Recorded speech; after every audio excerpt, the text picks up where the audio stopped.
대한민국 안보의 최중요 사안들을 다양한 시각으로 진단하고 분석해 최적의 솔루션을 찾아냅니다. 국방 안보 전문 큐레이션 프로그램 디펜스 프라임. 오늘도 최고의 안보 전문가 함께하겠습니다. 어서 오십시오. 안녕하십니까?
자, 디펜스 프라임 오늘의 주제는 바로 북한 인권입니다. 우리가 북한 인권을 왜 관심을 가져야 되느냐, 왜 다뤄야 되느냐 많은 분들이 궁금해하시는데 좀 프라임 해설위원이시니까 얘기해 주시겠어요? 네, 현대전이라고 그러면 최첨단 무기를 동원해가지고서 누가 더 강력한 무기로 누가 더 빨리 상대를 제압하냐 이것을 중요하다고 생각하지만요.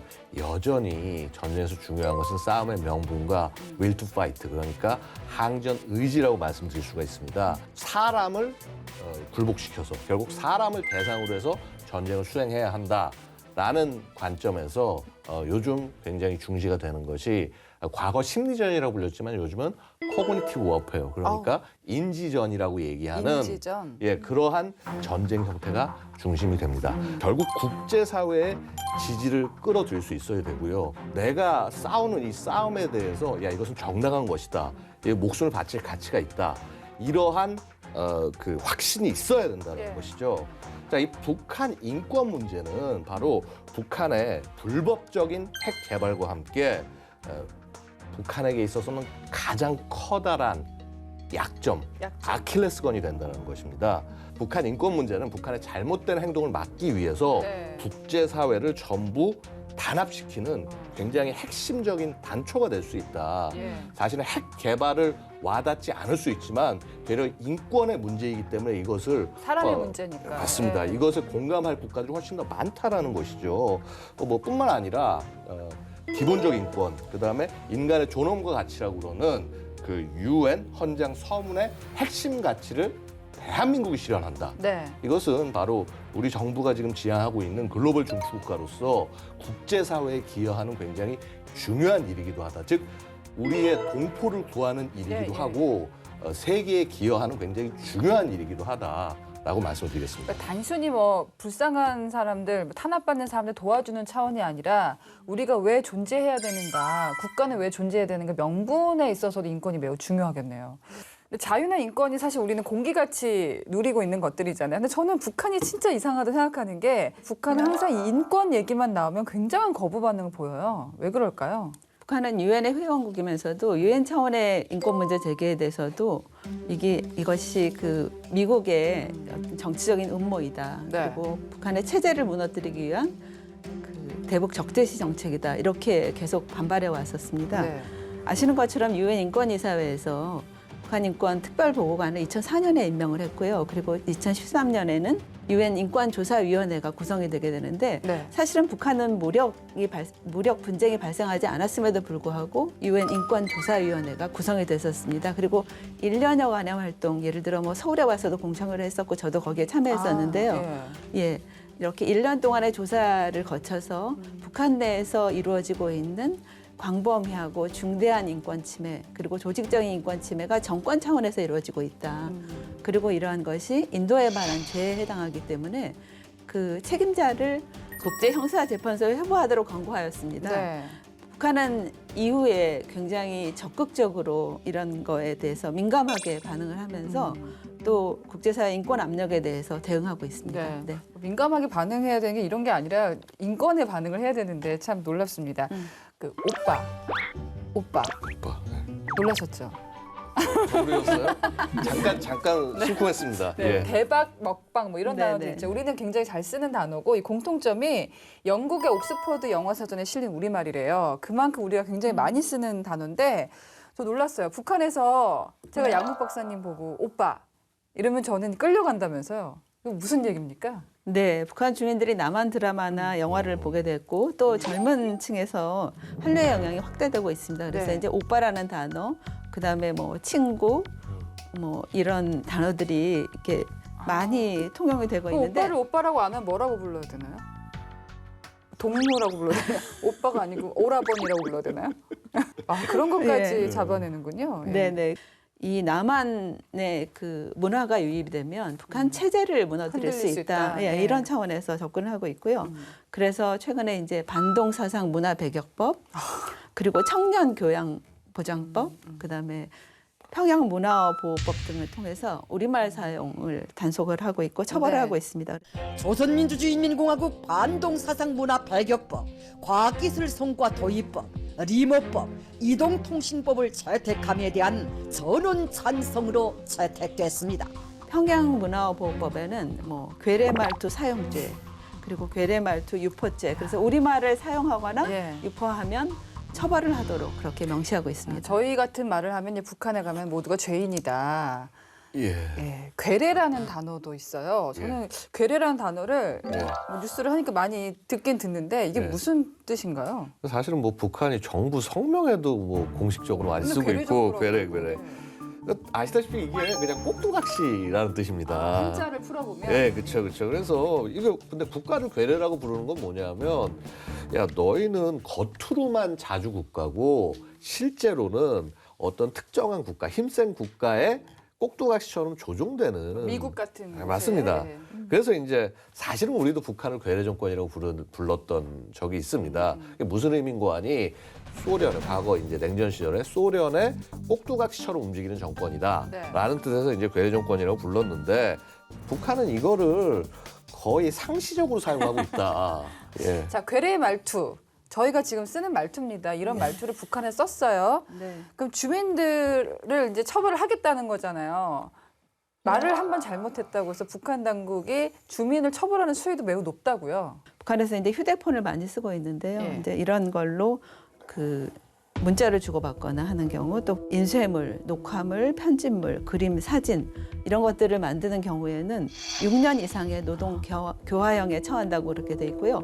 더 심각한 건 중대한 경우에는 네. 무기 노동 교화형 그리고 사형에까지 처할 수 있도록 그렇게 되어 있습니다. 그래서 사실 이 우리말을 사용하고 또 유포한 거에 대해서 이렇게 예. 사형까지 처할 수 있는 거는 이게 인권 차원에서 예, 예.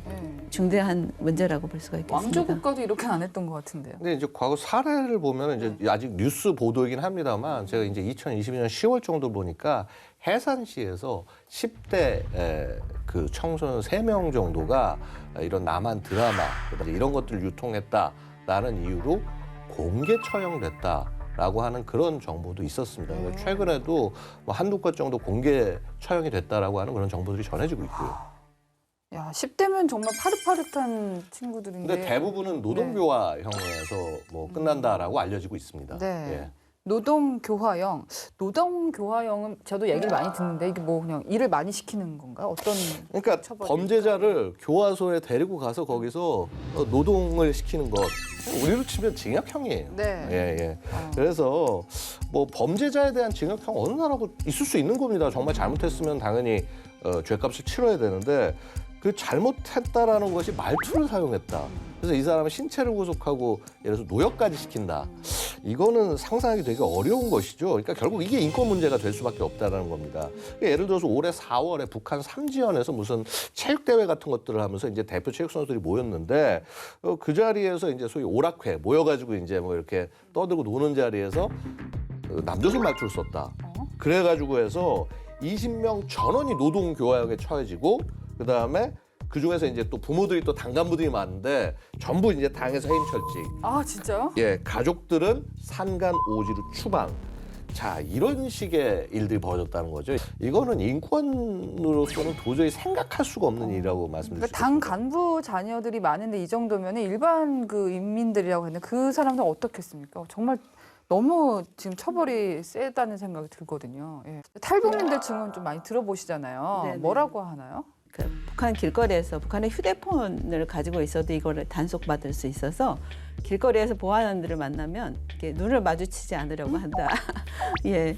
그런데 이제 그 잘못해서 단속이 돼서 휴대폰을 열어서 문자를 주고받은 문자를 이렇게 검색했을 때 거기에 이제 우리식 표현, 예를 들어 아까 말씀드린 친구, 이게 동무라고 해야 되는데 친구라고 하는 표현, 남한식 표현을 쓰면 그 단속하고 처벌을 하는데요. 네. 본인만 처벌하는 게 아니라 북한이 군중신고법이라고 최근에 또 제정을 했습니다. 그래서 네. 이렇게 이런 것들을 신고하지 않은 부모들에 대해서도 처벌을 합니다. 자, 북한 주민들의 인권을 개선하기 위해서는 우리가 좀 잘 아는 것부터 시작을 해야 될 텐데요. 자, 오늘의 스페셜 게스트를 모시고 더 깊이 있게 얘기 나눠보겠습니다. 인권이라고 얘기하면은 보통 자유부터 생각을 하게 되는 게 아주 보편적인 네. 상황입니다. 수감자들의 경우도 기본적인 인권은 좀 보장을 해줘야 되는데 일반적으로 영장 없이 체포가 된다.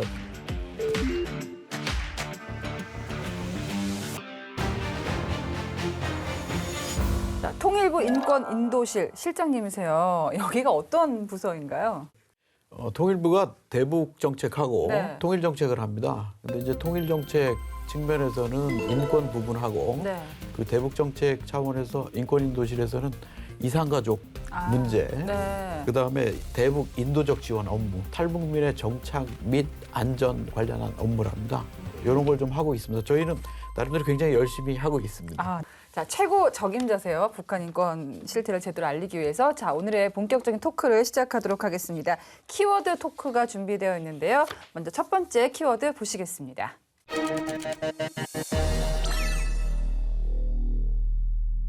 네, 첫 번째 키워드는요. 2023 북한 인권 보고서입니다. 이게 어떤 건지부터 좀 설명 부탁드릴게요. 네, 이 2023 북한 인권 보고서는 정부에서 공개한 첫 번째 그 공개 보고서가 되겠습니다. 번째예요? 첫 번째입니다. 예. 그리고 정부에서 이제 했다는 것이 의미가 있고 또 우리 북한 인권 기록센터에서 조사한 내용, 그 증언 내용을 토대로 해서 작성을 했다는 점이 특징이 되겠습니다. 그래서 금년도 3월 달에 국문판을 발간을 했고 7월 달에는 영문판까지 발간을 했습니다. 그 기록이 되는 대상은 2017년도부터 23년도까지 총 6년 동안 508분의 증언을 토대로 해서 인권보고서를 발간을 했습니다. 또 국제사회에서도 관심이 많았기 때문에 영문판까지 같이 발간했다는 말씀입니다. 북한의 전반적인 인권 실태 들여다볼수록 충격적인데요. 어떤 내용이 실려 있는지 좀 담겨 있는 사안들 좀 간단하게 소개해 주시겠어요? 인권 보고서는 이제 세계 인권 선언이라든가 국제 인권 규약에 이제 규정된 권리들, 보편적인 권리들입니다.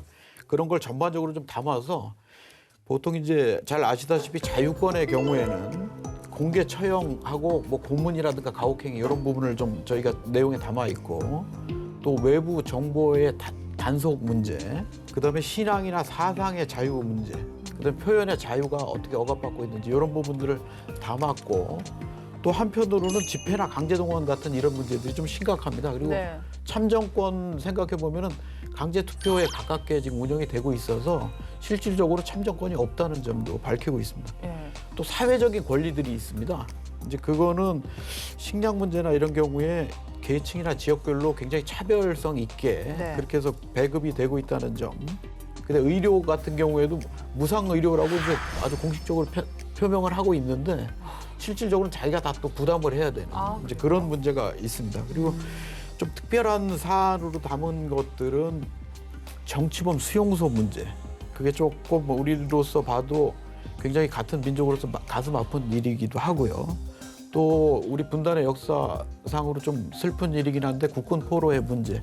그 처우들이 아주 좀 어려운 상황으로 돼 있다. 이제 이런 말씀을 드릴 수가 있겠습니다. 북한 주민들에게 자유가 없다는 건 이제 다들 이제 공감을 하시잖아요. 구체적인 조금 더 구체적으로 어떤 일들이 있습니까?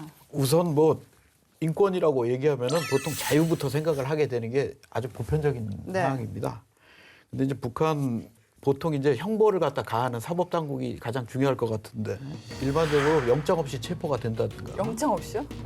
그다음에 이제 체포했을 때 이유도 안 알려주는 이제 그런 경우가 좀 있어서 신체 자유에 대해서는 별로 보장이 이제 없다.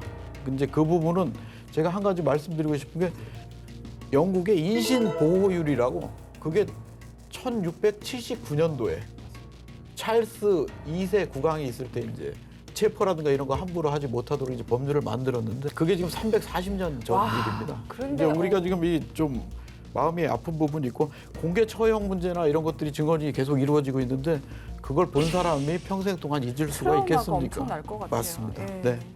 그리고 이제 노동력 동원이라든가 이런 부분에 있어서는 이제 가두 여성이라고 이제 표현을 하는데 네. 전업주부를 얘기합니다. 가두 여성이. 예, 근데 이제 그런 경우에도 며칠씩 와서 좀 강제 노동 동원 비슷하게 되고 또 몇 달까지도 이제 일을 해야 되는 그런 문제들도 있고 형사처벌 받는 그 수감자들의 경우에도 기본적인 인권은 좀 보장을 해줘야 되는데 보면은 뭐 격심한 노동을 시킨다든가 영양 상태가 아주 불량하게 한다든가 심지어 사망하는 경우에도 그 시신도 이렇게 넘겨주지 않는 이런 심각성에 대해서는 우리가 조금 더 좀 관심을 갖고 개선 노력을 해야 되겠다는 의지를 다지게 됩니다. 예. 네, 국제사회에서 이렇게 이제 북한 내 구금시설에서 인권 침해 이런 거에 대해서 정책 권고를 하는 게 유엔 차원에서도 그렇고 그 구금시설에 최소한의 인권 보호를 하도록 하는 원칙들이 있습니다. 그래서 만델라 원칙, 규칙, 그다음에 여성 수감자를 위한 방콕 규칙 이런 것들이 있어서 이런 것들을 준수하라고 북한에 계속 정책 권고를 하고 있습니다. 네. 감옥만 문제가 아니잖아요. 그렇죠. 사실 제가 궁금한 게 좀 있는데요. 그러니까 과거 고난의 행군 시절에 뭐 한 수백만 명 정도가 아사했다 이제 이런 얘기가 있는데 사실 지금 북한 경제 상황은 수월치 않다라고 많이들 생각을 좀 하고 있습니다. 뭐 배급도 무너졌다. 뭐 그럼 뭐 주민들 알아서 먹고 살아라라는 얘기가 되는 건데 사실 이 북한들 주민들의 그 생활 실태 이게 어떻게 조사되셨는지 좀 말씀해 주십시오. 1990년도 그 어감부터 이제 북한의 배급제가 사실상 와해되는 그런 국면에 있다는 것은 우리 국민들도 잘 알고 계실 거로 생각을 합니다. 그러면 당장 직장에 다니는 사람들은 어떻게 할 것이냐? 직장에 출근을 합니다. 근데 이제 또 출근을 하지 않고선 개인적인 무슨 장사를 한다든가 경작을 한다든가 이제 이런 일이 있을 수 있어서 사적인 또는 개인적인 경제 활동을 꼭 해야 됩니다. 근데 그렇게 하고 있으면은 그 마음대로 하고서 벌어먹고 살아라 이렇게 할 수는 없으니까 일정 부분은 수익금 같은 거를 또 해당 기관에 내가 출근하는 그 기관에 내야 되는 그런 어려움이 좀 있습니다. 그리고 이제 그것들이 거의 반 정도는 이제 공식화되는 이제 그런 상황이 있고 그걸 이제 노동력 동원하고 지원금 납부 이제 이런 것들이 이제 이루어지고 있다는 것이 이제 현실이고요. 또 하나는 봄, 가을로는 보통 추수를 중요시하기 때문에 농촌 동원은 뭐 당연하게 합니다.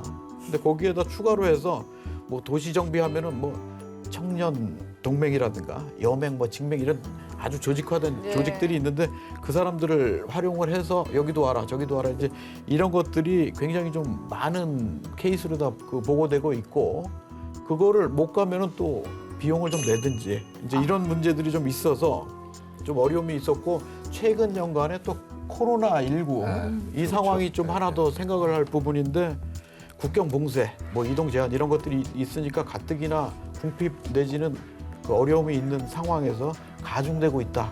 이런 증언들이 많이 좀 나왔습니다. 사실 제가 더 걱정되는 거는 결국 이러한 사람들이 계속 앞으로 살아가려면은 어려운 조건에서 결국 교육이 제일 중요한 게 아니냐. 교육할 여유가 그렇죠. 없을 것 같은데. 그러니까요. 근데 사실 그래도 우리도 대한민국도 이 보릿고개를 겪으면서 그래도 자식들의 교육은 챙긴 것이 이 저력이 된 건데 과연 북한은 이런 것이 가능하겠냐? 이게 계급 사회, 사회에서 이게 가능하겠냐? 차별이 많을 것 같아요. 물론 그 교육 문제 관심 많고 대외적으로 선전을 많이 합니다. 예. 그래서 의무 교육이 12년이 돼 있습니다. 북한 법제상으로는. 근데 이제 그대로 되면 얼마나 좋겠냐마는 거꾸로 보면은 출신 성분 같은 것들에 따라 가지고 뭐 노동자 농민을 지향하고 있고 그렇긴 하지만은 농장원 자녀이기 때문에 평양 소재 대학은 못 갔다. 네. 그다음에 사람이 없어졌다. 그러면 이제 탈북민으로 추정되는 경우, 그냥 추정만 되더라도 대학 진학을 갖다가 좀 못하게 하는 경우나 심지어는 이제 그 남쪽 출신 사람들의 후손이다. 이래가지고 손자까지. 손자면은 좀 거리가 좀 멀은 것 같은데 그 사람들도 대학 진학을 못했다는 본 적도 그런 없는 증언들이. 할아버지 때문에. 예. 그런 쪽은 좀 마음이 좀 아픈 부분이 좀 예. 있습니다. 북한 인권 하면 이제 딱 떠오르는 게 정치범 수용소입니다. 근데 문제는 북한이 수용소 존재 자체를 인정을 안 한다는 거잖아요. 이른바 이제 수용소 이름을 관리소라고. 관리소? 네, 관리소라고 해서 이제 그것을 보고 거기에 이제 이런 것들이 있다는 거에 대해서는 정확하게 좀 증언을 하고 있다는 말씀을 드리고 거기 왜 들어갔냐?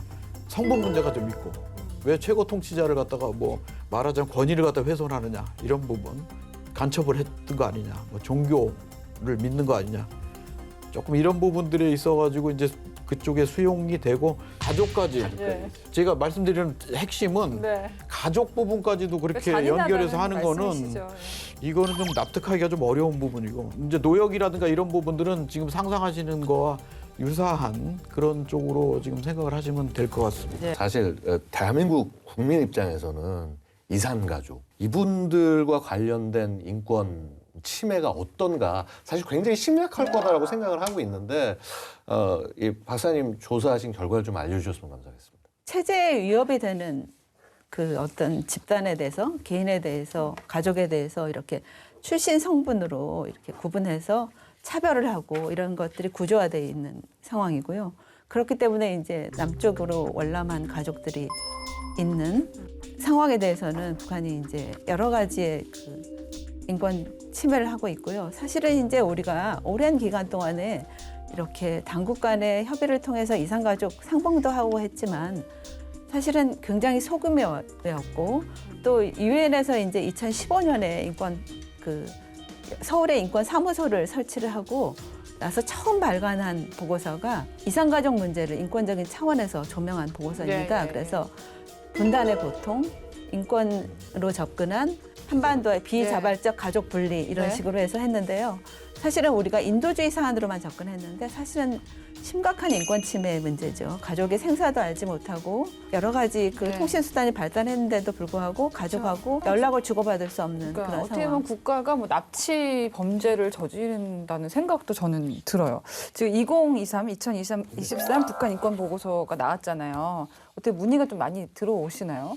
근데 지금 뭐 정부에서 이런 공식적인 보고서를 발간한 거 자체만으로도 이제 저희는 의미가 있다고 생각을 했는데 네. 그걸 이제 반응이나 이런 것을 좀 생각을 했을 때 우리 국민들이 사실 첫 번째 반응은 너무 놀랍고 너무 걱정된다 이제 이런 측면이었고요. 한두 달 동안은 계속 좀 책자를 좀 직접 입수할 수 없느냐 이제 이런 부분도 있었고 네.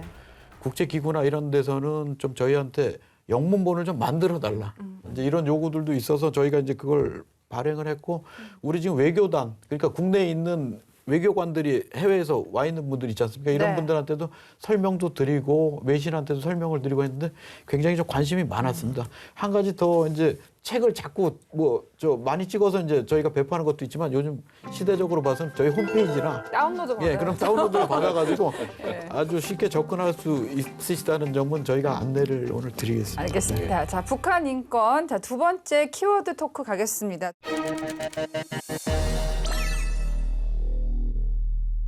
네, 예비군 훈련입니다. 이건 어떤 얘기인가요? 예, 그 내년부터 예비군 교육에서 북한 인권 실태를 알리는 등 이렇게 교육 내용이 강화가 돼요. 그래서 이런 거죠. 북한이 군사적 긴장을 쫙 높이는 가운데 결국 우리도 정말 항전 의지나 이런 부분들을 높여야 된다. 북한의 잘못된 부분들 이런 부분들을 알고 잘 대적을 할 수 있는 그런 능력을 가져야 된다. 자, 그런 차원에서 북한의 인권 실태를 교육을 하자. 자, 이런 결정이 된 거죠.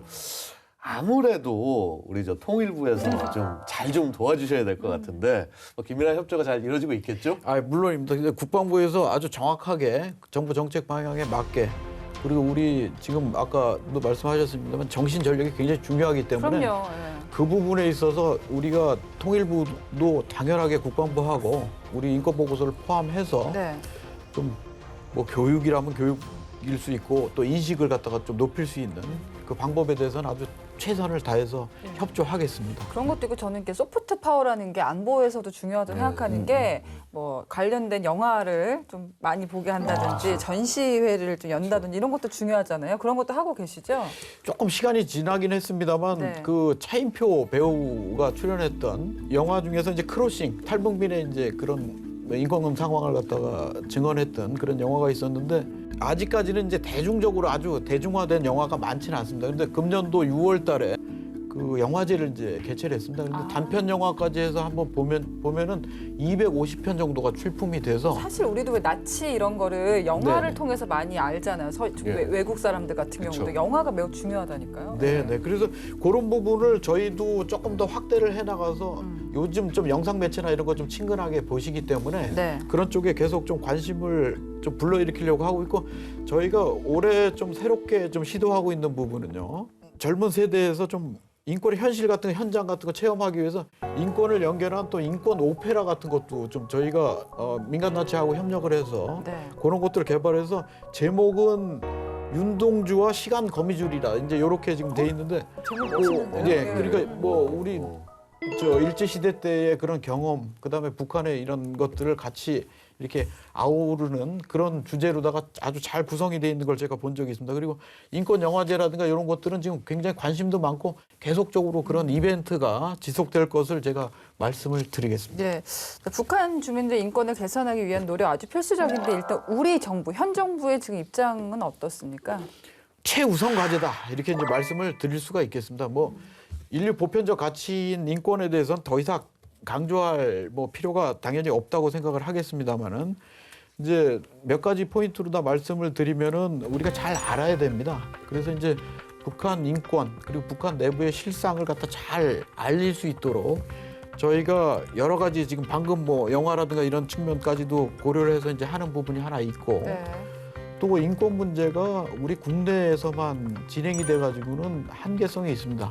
예, 우리가 지금 생각하는 것보다도 국제사회에서 더 큰 우려가 있는 게 사실이거든요. 그렇죠. 한 목소리로 할 수 있도록 네. 그렇게 해서 지금 뭐 민간 NGO까지 다 포함해서 국제기구, 주변 국가 이렇게 해서 좀 같이 유엔까지 다 포함해서 활동을 해나가는 저변을 굉장히 넓혀 가고 있다. 이제 이런 측면을 강조해서 말씀을 드릴 수 있겠습니다. 근데 이제 북한은 사실 그래도 뭐 유엔 인권 조사를 한다든지 이런 것에 굉장히 강력하게 거부 반응을 보여왔었잖아요. 네. 예. 국제사회의 북한 인권 문제 제기에 대해서 아주 적극적으로 대응하게 된 계기가 2014년 북한인권조사위원회가 그 1년 동안의 활동을 마무리하면서 북한 내 인권 침해가 이게 정권 차원의 반인도 범죄이다. 이렇게 인도에 반한 죄이기 때문에 그 가해자, 최고 지도자를 국제형사재판소에 회부할 것을 권고하는 가해자가 처벌 없이 이렇게 그 진행되고 있는 거에 대한 문제점들을 제시했기 때문에 그런 차원에서 북한은 더 이렇게 민감하게 반응을 하고 있고요. 심지어 뭐 최근에는 북한의 혁명사적 보호법에 최고 존엄을 모독하면 그걸 또 죄로 해서 이거를 또 아주 중대한 처벌을 할 수 있도록 그렇게 규정을 하고 있습니다. 제가 생각하기에는 그 북한 군 내에서 인권 침해도 굉장히 심각하거든요. 그래서 집단 그 시설에 이제 이렇게 같이 생활을 하면서 군 내에서 결핵도 굉장히 심각하고 그렇겠죠. 또 이렇게 강제로 그 노역에 그래서 제가 보기에는 북한 군이 이렇게 무보수 노동력에 대규모로 투입이 되는데 그런 과정에서 발생하는 인권의 문제를 네. 우리 군 장병들이 알아도 참 예.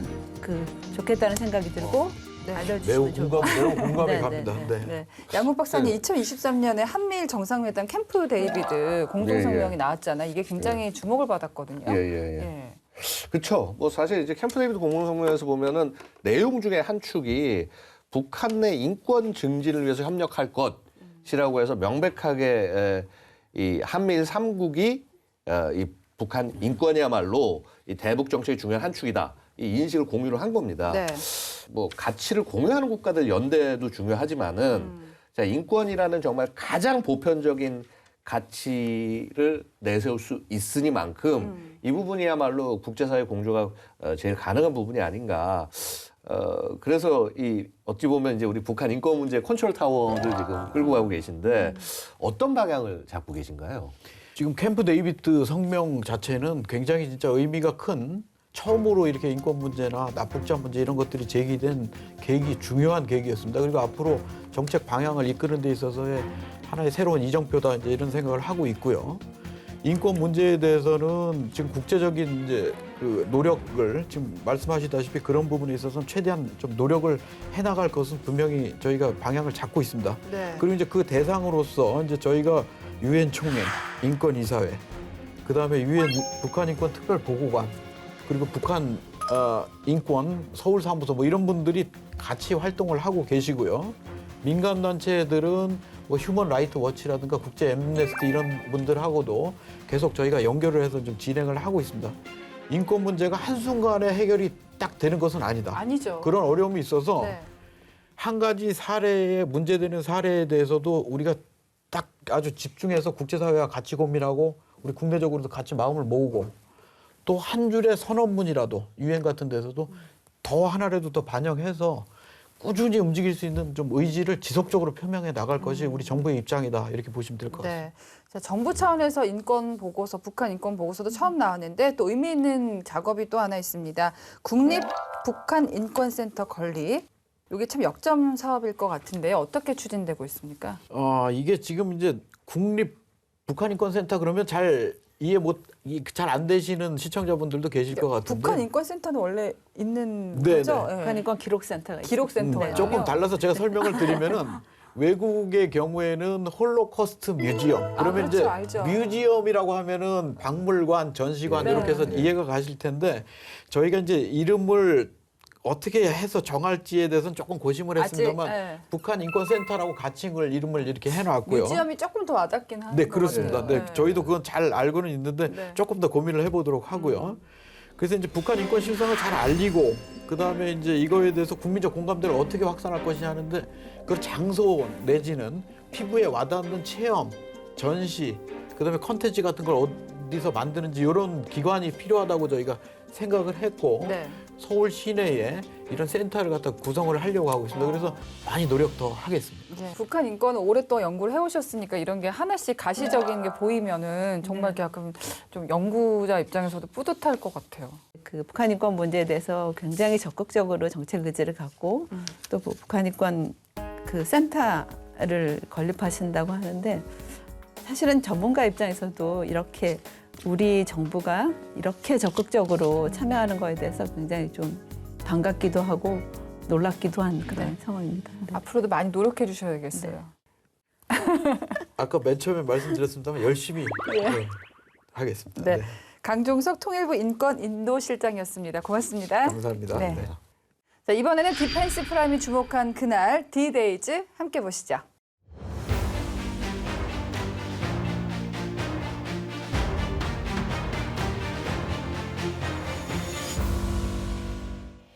북한 주민들의 인권이 심각하게 유린되고 있는 현실은 북한의 불법적인 핵미사일 개발 등 군사적 도발과 결코 떼어놓고 생각할 수 없습니다.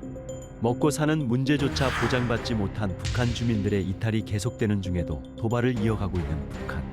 이 가운데 우리 마음속에 깊이 새겨진 결코 잊지 못할 날이 있습니다. 아무런 사전 경고 없이 민간인 거주 지역에 북한의 포탄이 날아든 그날. 2010년 11월 23일. 디펜스 프라임이 주목한 오늘의 D-Days. 연평도 포격전이 일어났던 2010년 11월 23일. 잊어서는 안 될 그날로 돌아가 봅니다. 서해 북방 한계선에서 불과 1.5km 떨어진 연평도는 대연평도와 소연평도로 이루어져 있으며 인구 2,103명이 거주하는 서해 최북단에 위치한 섬입니다. 연평도의 북한의 기습 포격이 시작된 시각은 2010년 11월 23일 오후 2시 34분경. 군부대와 민가를 가리지 않고 날아든 포탄 170여 발로 연평도는 순식간에 불바다가 되고 말았습니다. 우리 군은 한치의 망설임도 없이 즉각 대응에 나섰습니다. 북한의 기습 포격 직후인 오후 2시 38분 KF-16 비상 출격과 함께 우리 군은 곧바로 북한의 해안포 및 곡사포 기지를 향해 K9 자주포 50여 발의 강력한 대응 사격을 실시했습니다.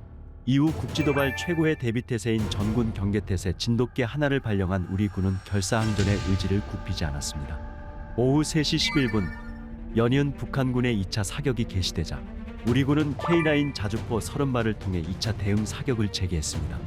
일촉즉발의 상황 속에서도 정확하고 능숙하게 신속 대응한 우리군. 마지막 휴가를 가던 중 검은 연기를 보고 부대로 다시 발걸음을 돌린 고 서정화사. 조국을 지키기 위해 가장 먼저 달려나갔던 고 문광욱 일병. 긴박한 상황 속 조국 수호에 최선을 다한 우리군. 그들이 있었기에 우리는 승전할 수 있었습니다. 13년 후의 오늘 우리는 그날을 기억합니다. 북한의 도발에 맞서 자유를 지켜낸 위대한 영웅들을 기억합니다. 호국의 별이 된 용사들, 그들의 숭고한 희생을 대한민국은 영원히 기억하겠습니다. 네, 북한은 우주 발사차라고 명분을 내세웠지만 사실 탄도미사일이었습니다. 실패를 했습니다마는 이게 한 번 발사하는데 수억 불이 든다고요? 예, 이게 뭐 미사일 종류마다 아무래도 다르겠죠. 그러니까 일단은 뭐 가장 작은 거 단거리 탄도 미사일로 치면은 한 500만 달러 정도. 그러니까 우리 돈으로 한 67억 정도 해당합니다. 그다음에 중거리 탄도 미사일 네. 같은 경우 이제 이게 중거리 탄도 미사일은 이제 3,000에서 5,000 정도 킬로 정도인데 1,500만 달러. 그러니까 우리 돈으로 한 200억 원 정도라고 생각하시면 되고요. 자, 그다음에 ICBM 대륙간 탄도 미사일 이거는 한 발에 3천만 달러 그러니까 뭐 약 한 400억 원 정도 된다. 그런데 이게 문제가 아니라 위성은 훨씬 더 비쌉니다. 위성은 이제 예전에 뭐 김정일 발언 이런 것들 참고해서 북한이 얼마 정도 쓰나 대략 추정을 해보니까 한 번 발사에 30억 달러. 그러니까 얼마요? 이게 4조. 4조 원이요? 예. 4조이 넘는 액수. 그러니까 지금 2번 발사했잖아요. 그러면 이게 북한 주민들의 식량의 거의 한 10개월치? 뭐 거의 한 이 정도에 해당하는 것이 아니냐.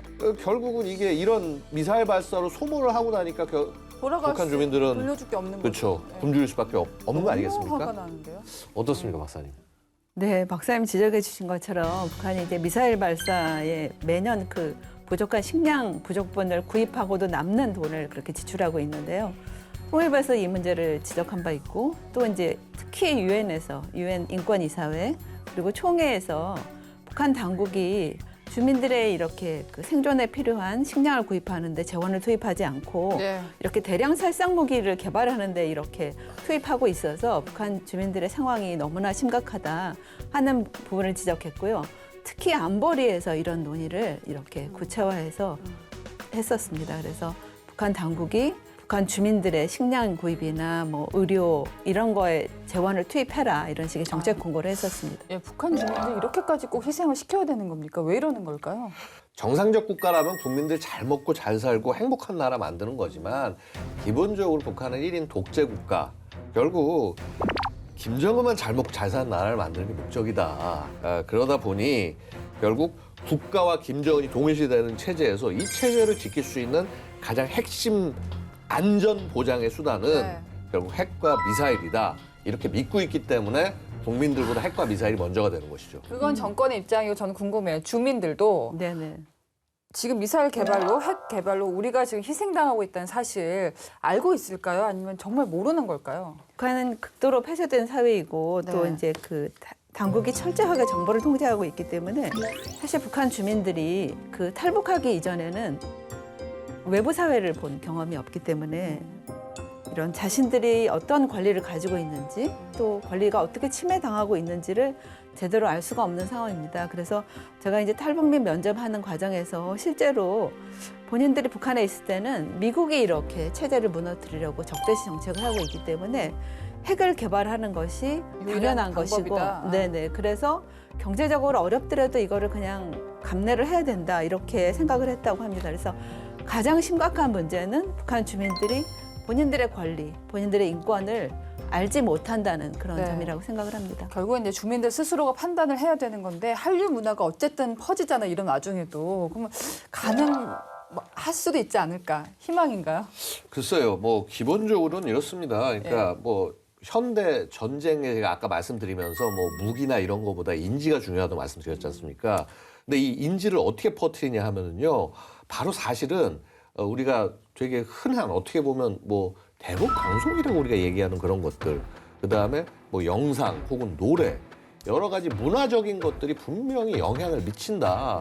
결국 그것을 알기 때문에 노동교화형 같은 처벌을 뭐 나만 말투를 썼다는 것만 갖고도 처벌한다. 그건 뭐냐면 한류를 아예 접하지 못하게 하겠다는 사전적 차단 전략인 겁니다. 네. 결국 그렇다면 이것을 어떻게 북한의 이 전략을 어떻게 돌파해서 이런 인권과 그다음에 국가의 방향성과 이런 것들을 북한의 젊은이들에게 알려줄 수 있나 혹은 네.